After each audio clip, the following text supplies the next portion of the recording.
We have some breaking news just into our newsroom. 4 people, including an infant, were found dead from apparent exposure to the cold yesterday, just feet away from Minnesota's border with Canada. The Royal Canadian Mounted Police say a group of people were arrested by U.S. Customs and Border Protection after they crossed from Minnesota into Emerson, Manitoba. Emerson is just north of Pembina, North Dakota. After the arrest, there was a search on both sides of the border for more people. Police say 4 hours later, the bodies of a man, woman, and infant were found about 40 feet away from the U.S. border.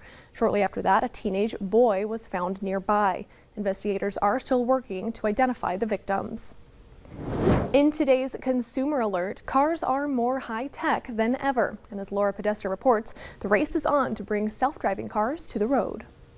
35 around the outside. This recent race in Las Vegas featured Indy-style cars, but there were no race car drivers. The fully autonomous vehicles make their own decisions, like when to pass. Approaching 170. Automakers are trying to bring the technology on display on this track to the road. We're definitely finally getting closer to having self-driving cars. Tim Stevens with CNET's Roadshow says many new cars have level 2 autonomous functions, including lane keeping assist. When you step up to level 3, that's when things start to get interesting. Last year, Honda introduced a vehicle that changes lanes on its own. And in a traffic jam, the driver can take their eyes off the road. GM's Super Cruise lets drivers go hands-free in certain conditions. Next year, the company will release Ultra Cruise, which promises hands-free driving in 95% of conditions.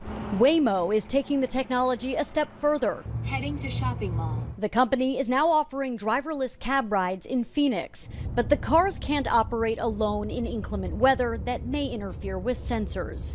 Full autonomy is just a concept at this point. Automakers envision a future where vehicles won't need any human involvement.